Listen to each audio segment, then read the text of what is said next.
Magandang araw Pilipinas, magandang araw mga kapantalan. Gong Hei Pat Choy, binabati po natin ang ating mga kaibigan Chinoy ng maligayang bagong taon sa katatapos lamang po ng pagdiriwang ng Chinese New Year. Ako si Eunice Samonte at samahan niyo po kami sa Balitaan sa Pantalan. Hatid sa inyo ang mga kaganapang ating nakalap sa loob at labas ng pantalan. Simulan na natin ang balitaan. Sa ulo ng mga nagbabagang port balita. PMO Davao, nakiisa sa Philippine Maritime Forum. Pagpapaunlad sa pantalan, tinalakay. Mga opisyal ng PPA, pinalakas ang ugnayan sa Osaka Ports at Harbors Bureau. Mga kawani ng Port Management Office ng Bicol, nakatanggap ng libreng flu vaccine. PMO Agusan, inilunsad ang PMO Cares Program upang maalagaan ang mental health ng mga empleyado. Hinihinalang marijuana nasabat sa PMO Masbate, tutukan. Mga pampaswerte at pang-iwas malas ngayong 2024 Year of the Dragon, alamin sa kwentong pantalan. At maki-food trip sa Chinatown kasama ang lafang sa pantalan. Yan at marami pang iba. Dito lang sa PPA ngayon. Para sa unang balita, Port Management Office ng Davao nakiisa sa Philippine Maritime Forum na parte ng pagdiriwang ng 125th anniversary ng Department of Transportation. Ibinahagi sa nasabing forum ang kasalukuyang estado at mga proyekto na naglalayo na mapaunlad ang mga pantalan. Ang balita na yan iuulat ni Levi De La Rosa.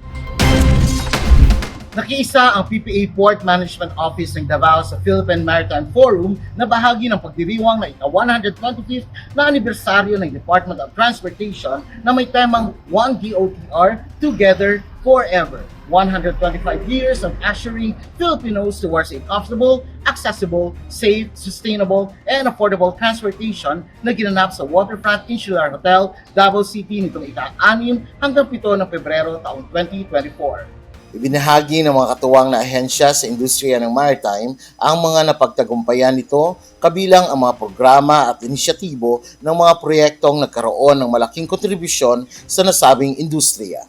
Kaugnay nito, inilahad ni Port Manager Aguila ang kasalukuyang estado ng mga pantalan sa ilalim ng PMO Davao, kabilang na ang mga proyekto na naglalayo na mapaunlad ang mga ito.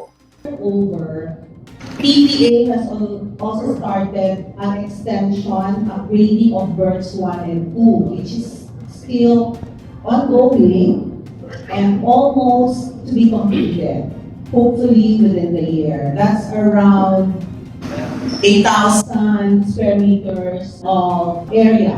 That port is extended towards the sea. It is expected na simula sana yun to handle the key cranes for sa port. Kabilang sa mga dumalo sa nasabing pagtitipon ang Philippine Ports Authority sa pangunguna ni Commercial Services Department Manager Attorney Mark Jan Palomar, PMO Davao Port Manager Annalie G. Aguila, Philippine Coast Guard, Maritime Industry Authority, Cebu Port Authority, Philippine Merchant Marine Academy at mga key players mula sa maritime industry. Kasabay ng naging selebrasyon ang pagkakaroon ng bagong Pilipinas Town Hall Meeting nitong ika-7 ng Pebrero kung saan naging pangunahing tagapagsalita ang Presidente ng Pilipinas, President Ferdinand Bongbong Marcos. Dumalo rin sa nasabing pagtitipon ang Vice Presidente ng Pilipinas, Vice President Sara Duterte. Let us move at full speed in modernizing our airports, railways, seaports, road, transportation hubs, and active mobility structures. This is the mission that DOTR has ahead of it. This is our ticket to a brighter future. This is an opportunity we should not miss on our way to a bagong Pilipinas. Nagkaroon ng ceremonial signing ng civil works contracts for the Davao Public Transportation Modernization Project ang DOTR Secretary Honorable Jaime J. Bautista at mga kinatawan sa pribadong sektor na siyang magpapatupad ng mga nasabing proyekto. Tuloy-tuloy ang mga proyektong isinasagawa ng PPA na naglalayo na palakihin, pagandahin at gawing moderno ang mga passenger terminal building upang makapagbigay ng komportable, progresibo at ligtas na serbisyo sa ating mga kapantalan. Mula dito sa Davao City, Levi De La Rosa, nag-uulat. Sa ibang balita naman, bumisita sa Philippine Ports Authority Head Office ang mga opisyal ng Osaka Ports at Harbors Bureau. Layo nito na pagtibayin at palakasin ang ugnayan ng Osaka Port at Manila Port alinsunod sa kasunduan na nilagdaan ng mga nasabing pantalan noong Marso taong 2021. Para sa buong detalye, nag-uulat si Lucy Valdez.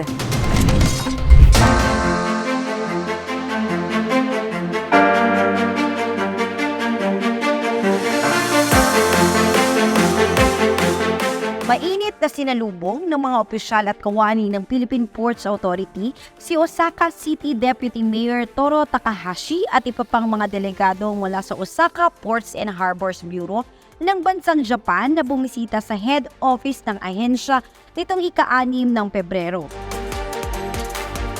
It is my pleasure to welcome you to the Philippine Ports Authority and to our premier international ports, Manila South Harbor and Manila International Container Terminal. These collaborations represents the healthy relationship not only with or between the Philippine Ports Authority and the Osaka Ports and Harbor Bureau, but more importantly, our two important nations in the international maritime trade, Japan and the Philippines.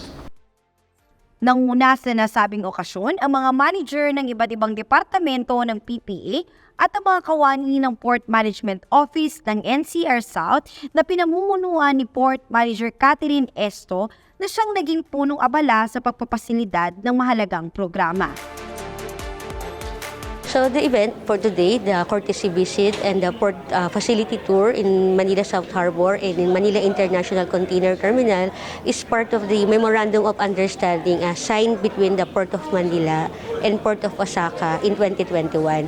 So the aim or the main goal of that Memorandum of Understanding is to create a platform for knowledge sharing, technology transfer, and of course, sharing of best practices to improve the port operations and management of the two ports.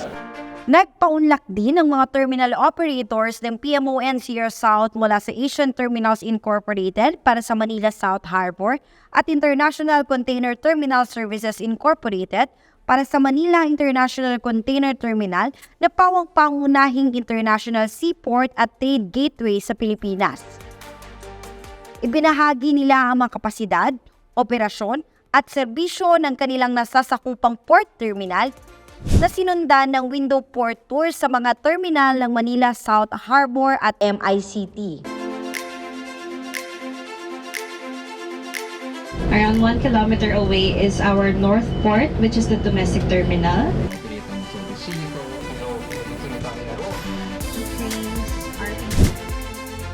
Magpapatuloy ang kolaborasyon ng Port of Manila at ang Osaka Ports and Harbors Bureau para makapagbigay ng maganda at maayos na serbisyo sa publiko. Umaasa rin ang opisyal na madadagdagan pa ang mga ganitong uri ng proyekto sa iba pang kalapit na bansa para mas mapahusay pa ang maritime industry ng bansa. Lucy Valdez para sa PPA TV. Sa PPA, hindi lamang ang mga kawani ang may tuturing na bida, kundi pati na ang mga tao na nakapalibot sa pantalan. Ngayon Chinese New Year, kilalanin natin si Tita Maxi Chu at alamin ang mga tips pampaswerte para sa ating mga kapantalan na mahilig mag-travel. Tutukan natin yan sa Kwentong Pantalan. At ano nga ba ang mga dokumento na kailangan niyong dalhin kapag kasama niyo sa inyong biyahe ang inyong mga fur babies? Alamin yan sa Papaano Ba? Abangan ang iba pang mainit na balitang pampantalan sa aming pagbabalik.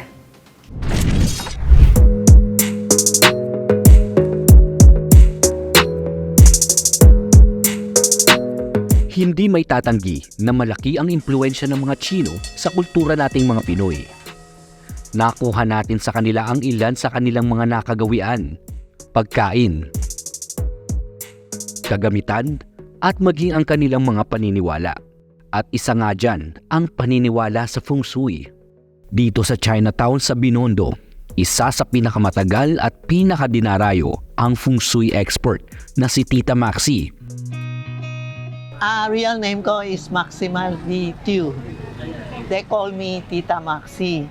I'm a feng shui expert. Actually, ito ang tindahan ng biyanan ko. So after na kasal ako dito, nakita ko my husband is a tailoring. And nainis ako sa mga tailor. Ginawa ko yung professional ko. I'm an interior designer. Kaya naisip ko, charm. Charmy is charm. Mga bracelet, charm, di ba? Mga decor is charm. So I used Charmy general merchandise my store ko. So, na-create ako mga bracelet. Na-click naman. Handa din magbigay si Tita Maxi ng mga gabay pagdating sa usaping negosyo, pag-ibig at pananalapi. I use my profession to help them. Kung halimbawa, iba walang trabaho, tinutulungan namin para makahanap ng trabaho, mahina business, tinutulungan namin po. By using feng shui items, kasi feng shui is a guide. Pag pumasok kayo dito, you can tell me 19 ano po kayo, anong color niyo. Ngayong Year of the Wood Dragon, may mga gabay din sa atin si Tita Maxi para daw maging maswerte ang 2024. This year, 2024, is a good year. Maraming pera. Ang pinakamalakas ko sa TikTok, my cellphone, I put 50 pesos. Nilalagay ko sa cellphone ko. Then I put something, anting-anting, mga God of Wealth, Kitty. Bakit po? Kasi everyday we hold the cellphone. Pag ninagay natin pera, parang palagi may hawak tayo pera. Ito ang pinakamalakas ko. We call it Tai Sui. Lalagay nyo dito. Then pera nyo, 50 pesos, 100 or anything amount. Lalagay nyo sa ilalim ng unan. Ibig sabihin, may pera na tayo sa 2024 by using these Yasui coins. At para sa mga biyahero, lalo na ang ating mga sea passengers, may advice din sa atin si Tita Maxi. Kasi by traveling, we have items na protection. If you buy this, is for protection. Anywhere, pwede kayong magsuot, pwede magdala. So by traveling also, you bring your own anting-anting. This is a gold coin. Lifetime ito, no? It's for hold up, kidnap, robbery, o kinukulam ka, accident. Ito po, lifetime. Pinapabili ko sila, rinalagay dito sa packet. Tandaan na ang feng shui ay gabay lamang sa buhay dahil ang kapalaran sa ugali at pagsisikap nakasalalay. Feng Shui is a guide. Alam mo, guide lang. So, always think may pera tayo. Huwag tayo palagi sinasabi, walang pera ako, walang dating. Always think, milyonarya ka na. Bukas may trabaho na tayo.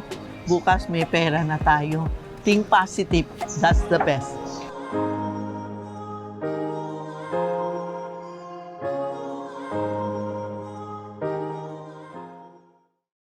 Hello mga fur parents!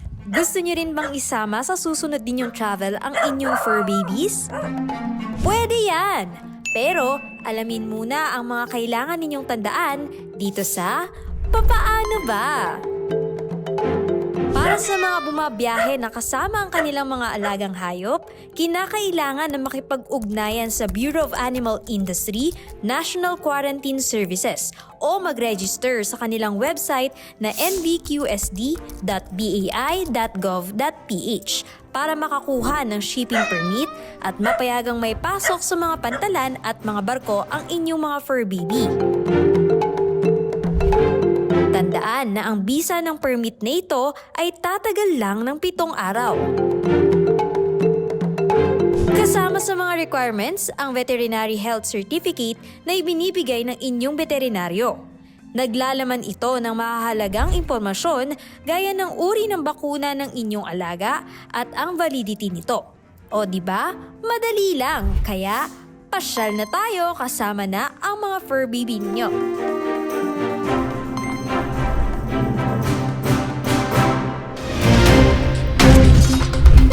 Mga kawani ng Port Management Office ng Bicol nakatanggap ng libreng flu vaccine kung saan umabot sa 50 katao ang nabiyayaan ng nasabing bakuna. Para sa kabuuang balita, nag-uulat si Cara Perdito.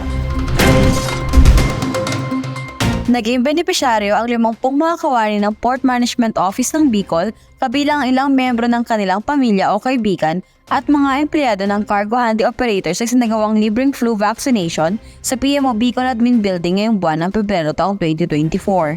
Na isang katuparan ng nasabing aktibidad sa pamamagitan ng magandang ugnayan na isinagawa ng PMO Bicol sa pamumuno ni Port Manager Magnolia Requejo at Legazpi City Health Office. Papasalamat po kami sa Legazpi City Health Office sa patuloy nilang pagsuporta sa amin at pagbibigay ng serbisyong medikal mula pa po ito ng COVID pandemic. Ang naganap na vaccination program ay kasama sa mga aktibidad na sinasagawa ng PMO Bicol na may layo na mabigyang proteksyon ng mga empleyado ng pantalan laban sa paglaganap ng iba't ibang sakit. Cara Perdito para sa PPA TV. Ano ang mga katangian na dapat meron ng isang port police? At bakit nga ba may sarili tayong kapulisan sa pantalan? Alamin natin yan sa Port Patrol ni Ahmad.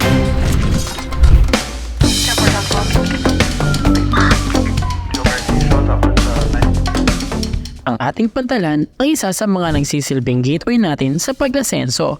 Kaya mahalaga na gumagana ng maayos ang ating mga pantalan sa buong bansa upang hindi maabala sa paghahatid ng serbisyo sa ating mga kababayan. At para protektahan ang mga ito, nariyan ang puwersa ng ating Port Police. Sila ang nagsisilbing first line of defense ng ating mga pantalan laban sa mga hindi inaasahang pangyayari. Sila rin ang unang linya ng depensa sa seguridad ng mga pantalan. Pero ano nga ba ang responsibilidad at trabaho ng isang Port Police? Ano nga ba ang pagkakaiba nila sa alagad ng Philippine National Police? Tara, alamin natin yan sa Port Patrol ni Ahmad! At ayan nga po, kasama naman po natin ngayon ay isang Port Police Officer din po siya.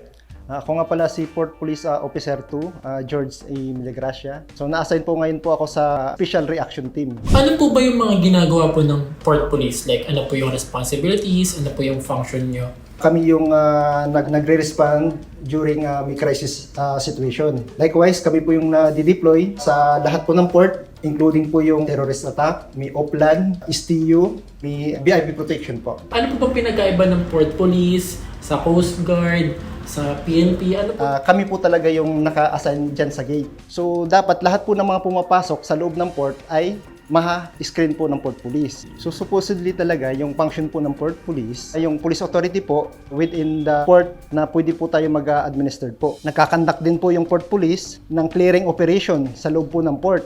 Illegally parked, unattended vehicles. Hinaharang po natin dito po yung mga walang permit, walang pass, walang permit to operate po. Number 3 po, to maintain peace and order within the port in coordination with the local police authority. Kasi po lahat po ng mga pasahero po na pumapasok sa port ay ini-screen po natin. Kung may mga baril po sila na wala namang papilis. So number 4, so yung Port Police din po ay nagkakandak po ng monthly security inspection sa lahat po ng port. So chine-check po natin po yung mga security gears and equipment nila. Pang-5, yung Port Police din po ay nagkakandak ng investigation. Nagpa-file po ng case kung kinakailangan po. Wala, chismis lang. May mga VIP na po ba kayo na nag-guide pa? Marami na rin po. DOTR secretary po natin na nag-assist na rin po kami. Nung bumisita po siya sa North Harbor at saka yung sa PMO Batangas. Mayroong mga delegation din po na ina-assistan po namin. Yung tulad ng Piank, yung Piank, di ba? Yung naganap po sa PICC. So kami rin po yung nag-assist nun sa mga VIP. Ang ating mga Port Police ang nagsisilbing bantay sa ating mga pantalan. Hindi biro ang kanilang mga responsibilidad at trabaho para sa ating bansa. Kaya naman saludo tayo sa ating mga Port Police. Magkita-kita tayo sa susunod. Dito lang yan sa Port Patrol ni Ahmad.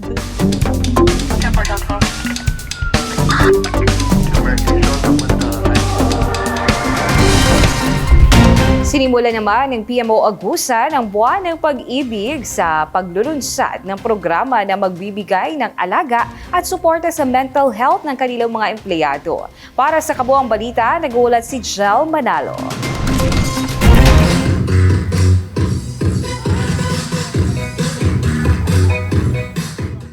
Kasabay ng Feb-Ibig season o buwan ng mga puso, nilunsad ng Philippine Ports Authority, Port Management Office ng Agusan, ang Mental Health and Wellness Program na PMO Cares o Positive Mindset and Outlook, Cultivating Awareness, Resilience, and Emotional Support.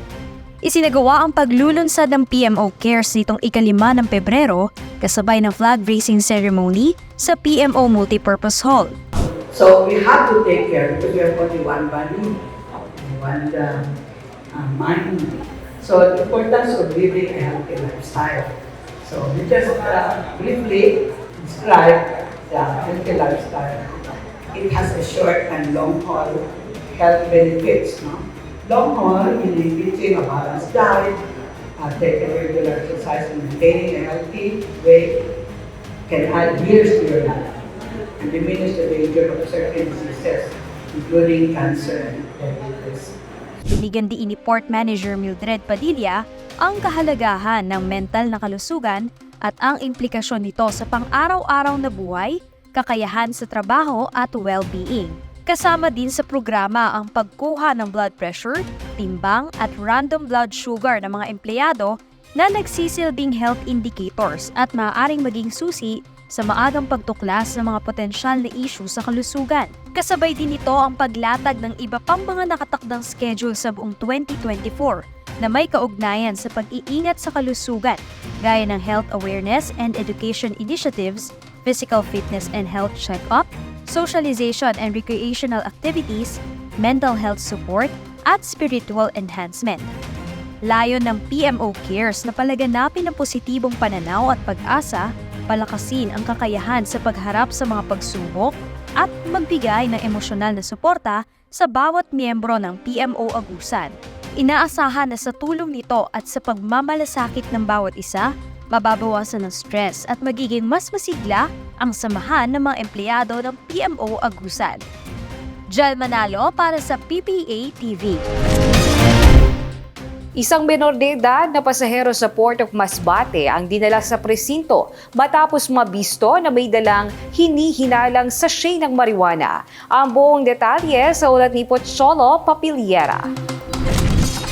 Nasabad sa isang menor de edad na pasahero ang 2 sachet ng hinihinalang marijuana sa pantalan ng Masbate nitong 7 ng Pebrero taong 2024.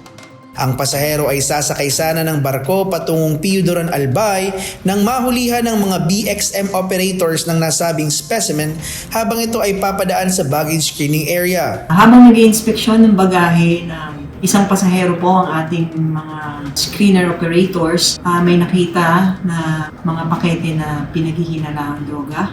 Dahil dito kami po ay agad na humingi ng tulong sa PIDEA para sa kaukulang pagproseso ng kaso. Agad namang rumisponde ang Port Police Division at nakipagkoordina sa mga kawani ng PIDEA, Masbate City PNP at City Social Welfare and Development. Kasama din ang mga kawani ng Barangay at City Prosecutor's Office bilang witness sa nasabing investigasyon. Dinala ang minor de edad at ang nakumpiskang hinihinalang marijuana sa tanggapan ng Masbate City Police kasama ang kawani ng City Social Welfare and Development para sa inquest proceedings at iba pang mga hakbangin. Ang PPA ay kaisa ng pulisya laban sa ilegal na droga at katuwang patungo sa mas maayos at ligtas na pantalan. Ako si Pocholo Papiliera para sa PPA TV.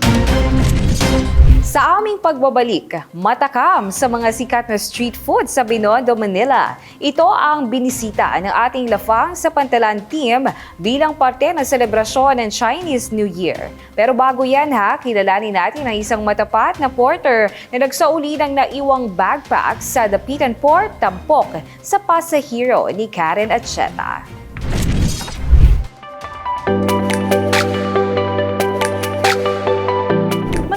Umaga mga kapantalan. Ako si Karen Ancheta at welcome po dito sa unang episode ng Pasa Hero.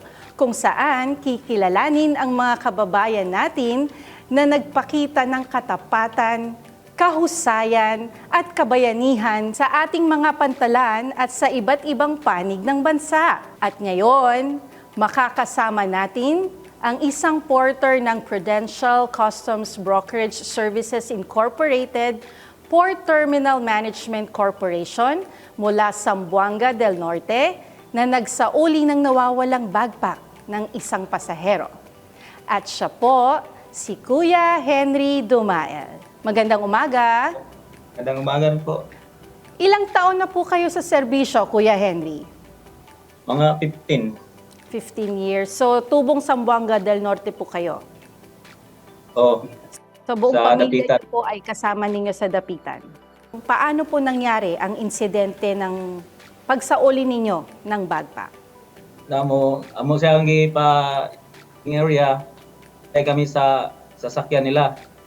Pagka human among mga gamit nila sa ilang sakyanan, wala na nabantay ang ang bag, ang bag mo nabilin.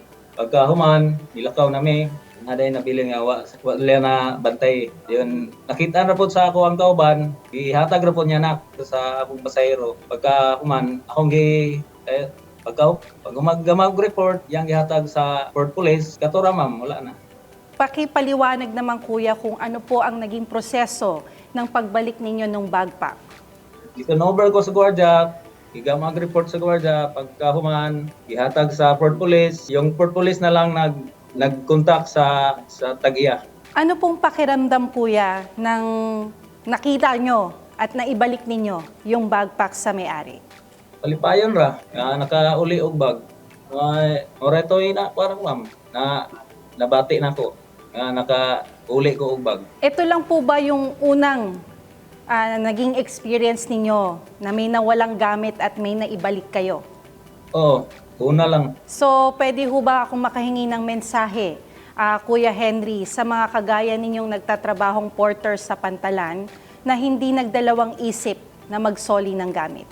Ako mga kauban, og namoy makitaan nga dili inyo nga nabilin sa atong mga pasahero diri sa atong sulod sa atong area, Pantalan, kinahanglan atong iuli sa gwardiya o dili sa ato ang Port Police para mahatag siya ray makahatag og unsaon niya pagkuha sa Tag-iya.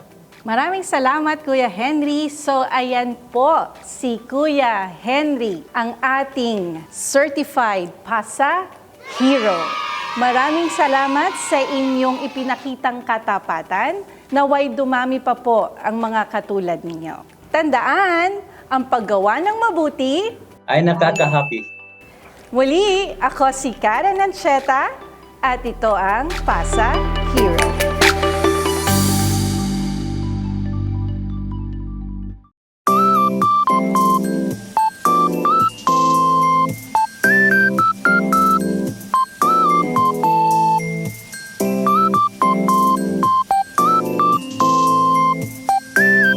Lafangsa Pantalan Season 3 Chinese New Year Edition!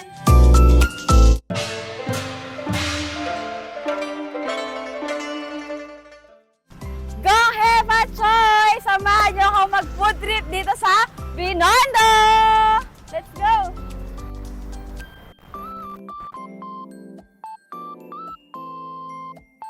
So, for our first stop, syempre, dessert agad, charis. Etong ube latte ng Tea Brothers ng Eng Bitin, kailangan ko matry ito dahil para sa coffee lover na katulad ko, nakaka-curious na merong ube flavored na kape. Kaya tara, itry natin.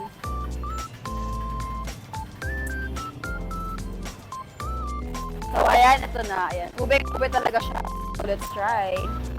Meron siyang sago nga pala ha. Para sa kape. Para siyang milk kasi may sago.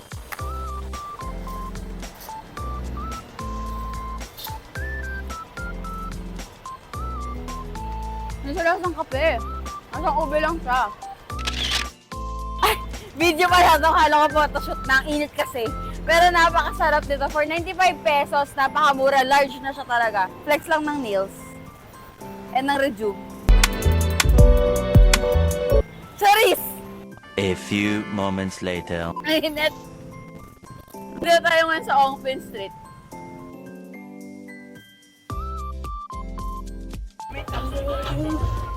Ano to, kuya? Rice cake. Pati to? Sausage. Tofu po yung isa. Okay. Tofu, sausage, rice cake. So, ayan, blockbuster naman. Nakita niyo naman sobrang daming tao dito sa Veggie Select. And ito, meron silang 3 klase na binibenta na grilled. Meron silang sausage. Pares pa lang sausage itong nakuha ko. Tapos isang tofu. Pero meron pa sila yung isa rice cake. So, ayan. Pare-pares tong pang vegetarian. So, tapos meron din tayong binili na Xiaolong Bao. Gusto ko rin sana ito rin sa egg bitin ka sa blockbuster din yung pila. So, ayan. So, for 200 pesos naman. And ito naman, for 130 pesos, 3 na. So, let's try. Yan. So, for the sausage, ito.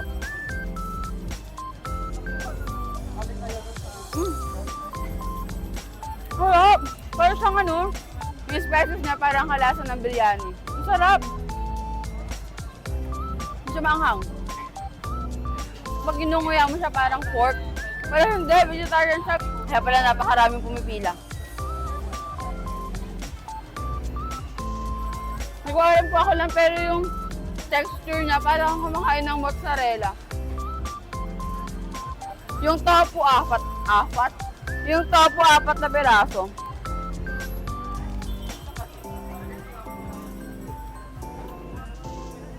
Ganun pa rin. Nasang biryani pa rin. Halos kakalagay pa lang nila may mga nakapila na ulit, may mga umorder na ulit. Tuloy-tuloy. Business is booming. Addict naman ako sa inihaw.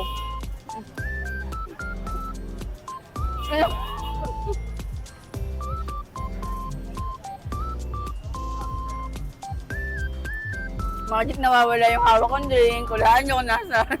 Try muna natin itong Xiaolong Bao. O, ayan. Try muna natin na walang sauce.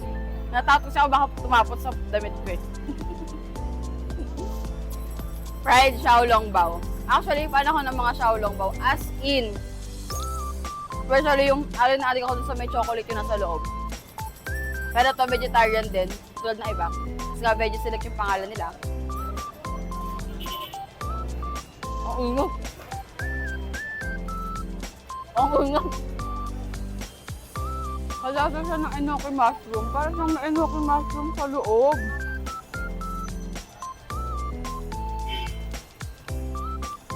In fairness, kahit frito, piling ko ang healthy ko pa din. Ito, hindi ko mabuksan. So, ayun, sinasaw natin. Ayan. Solo.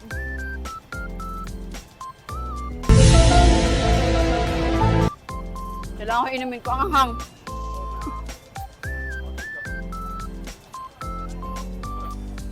Hindi ako pa nang maanghang. Nagwat ako dito anghang. Bigla lang sumipa. After taste yung anghang niya.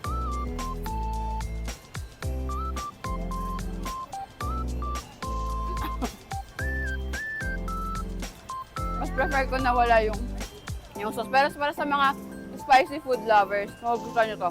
Sarap.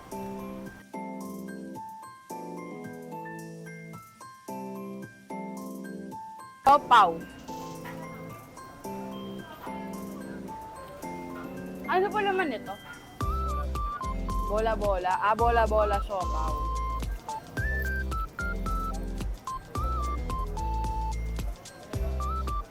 Sarap. Kahit walang sauce, masarap.